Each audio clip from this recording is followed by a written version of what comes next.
Hey you guys, it's Peter, and welcome to my channel, Peterisms, where I tell stories of my life and just little things that I have learned as I have grown into the person that I am today. And I brought the Melody Beatty books with me today, and I also brought A Time to Be Free, Daily Meditations for Enhancing Self-Esteem. And I was in the bathroom, I was like looking through the books. I keep all of my books in the cabinets in the bathroom, so I brought them out and I was like looking at them, and I opened this one right to October 7th, and so I was like, well, maybe that's the universe speaking to me. So let's get into this one and read from October 7th. Here we go. October 7th. My world is wide and I am free. So long as I practice spiritual principles, my freedom will increase. So long as I am willing to forgive, to accept, and to change within, I will remain free. I am free to live comfortably and with positive purpose in the here and now. I have come to terms with my life as it once was. I have left behind guilt, destructive behavior, and other constraints of the past. There is increasing freedom and satisfaction in my relationships. They are no longer hobbled by a need on my part for complete agreement, loyalty, or control. Instead, my goal is to be respectful and supportive of the needs and aspirations of others. I am finding freedom from the bondage of self. I no longer am limited by self-centered thoughts, emotions, and drives. My attention has shifted to the present moment. I have a growing concern for my fellows and the will of God. I have freedom of the spirit. I am not restricted by outdated views and goals. I am free to explore new ways of doing things and to seek out new options and opportunities. Thought for today. My God-given freedoms are unconditional and apply to all areas of my life. Wow. This is a beautiful, beautiful meditation. And, you know, one that I really needed to hear. I think, you know, I talk a lot over here about making growth and being aware of changes and opportunities for change.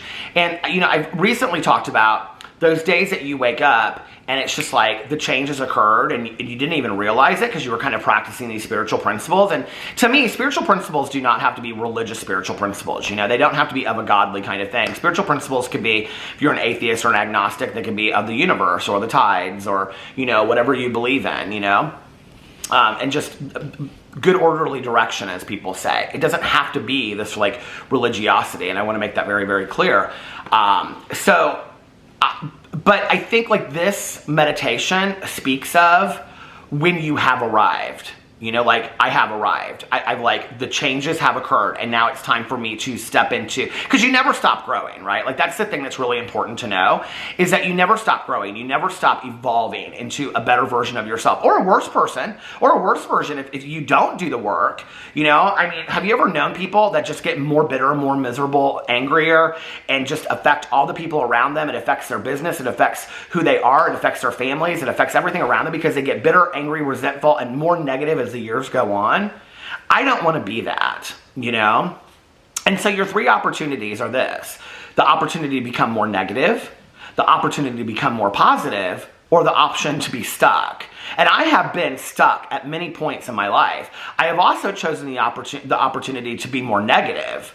I don't choose that today, you know? I choose the opportunity to be more positive. I choose the opportunities for growth today. And in this meditation, you know, that's what they're talking about in here. And I think that's so powerful. It's like that moment when you have arrived. I am finding freedom from the bondage of self. Not that I found it, but I am finding. I no longer am limited by self-centered thoughts, emotions, and drives. And wow, what a moment that is when you wake up and you realize the world is not about me. Okay, the world is not about all my problems. There's other people out there that have it 10 times worse. You know, and how can I be of service to the people that I love in my life? How can I be of service to those around me?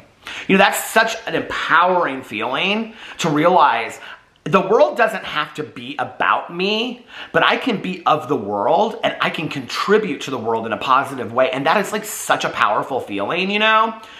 So I love that. And then it says, my attention has shifted to the present moment, which is something that I've been working on recently, you know? I have a growing concern for my fellows and the will of God. And I think that's when you know that the change has really occurred, is when you start looking outside of yourself. You start looking at other people and how, you know, not how I affect other people always, but just other people. What are they going through? What's going on with them? It's not always about you, you know?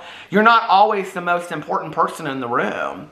And I think, like, you know, we live in this society where it's just where it's a me society, you know? And I think that and that's really been a thing that has occurred more, I would say, in the last, I don't know, like, it kind of ebbs and flows a little bit. And of course, I know a lot of people that are very giving with their life and their times, and I'm by no means a saint, okay, you know?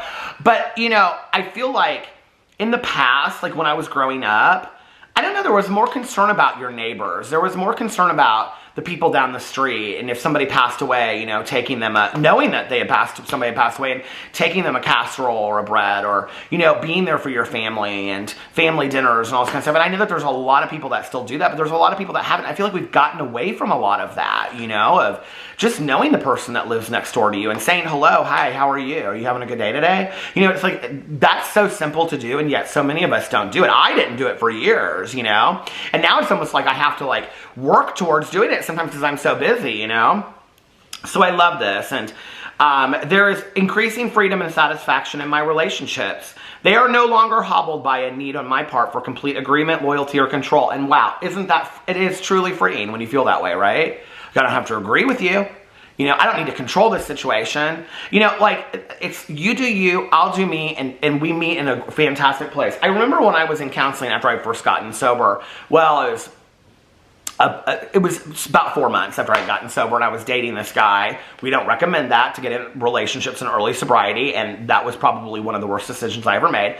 I got not one, but 2 relationships in my first year. And, you know, how I'm still here today is but for the grace of God. And, but anyway, and they were 2 really great guys, you know, they were. And, but I can remember being in my counseling with my counselor that I started seeing as soon as I got out of treatment.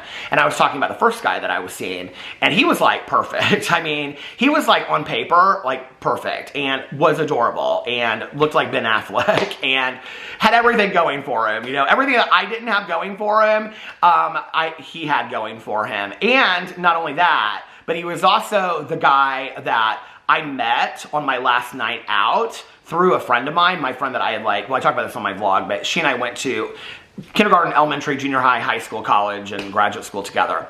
And so he was a friend of hers. And so the whole time I was in treatment, while I was trying to keep up with all of my druggy boyfriend and my druggy friends, he was keeping in contact with her, making sure that I was okay and wanting to know how I was. So when I got out of treatment, like, trust, I was really willing to find out what his story was, because he was like one of the only people that cared about me, you know? How did I get into this?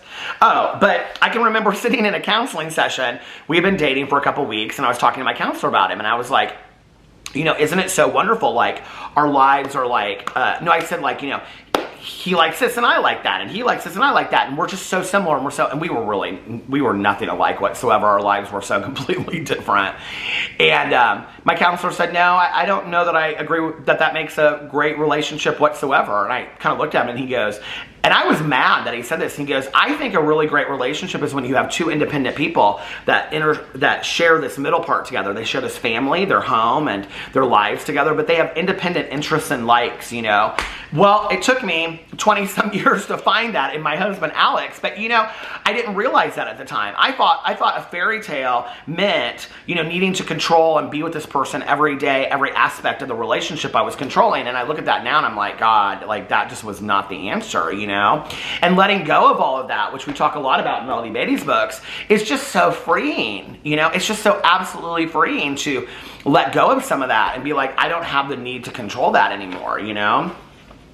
And then it goes on here to say, I am free to live comfortably and with positive purpose in my here and now. I have come to terms with my life as it once was. I have left behind guilt, destructive behavior, and other constraints of the past, you know. And I think that's interesting. I think it's interesting when you come to terms with that and you say, you know, like, at the point where you say, I've done the work, you know, like, I have taken a look at those things. And I'm not going to continue to revisit them on a daily basis. You know, they are what they are, and it is what it is, and now it's time for me to be aware of those things, you know, so that I don't go back to that. And like, that's, as a person in recovery, it's like, I can never close the door on the past of who I was, you know, but I also don't want to live in it every single day either. You know, I want to have an amazing future, a fantastic future. So yeah, wonderful meditation. I really liked that one today. Reminder of what growth looks like and where you're at today. So anyway, A Time to Be Free, Daily Meditations for Enhancing Self-Esteem. It's a Hazelden book. So anyway, let me know what you think about that in the comment section below. I love you guys, and I'll see you tomorrow. Bye.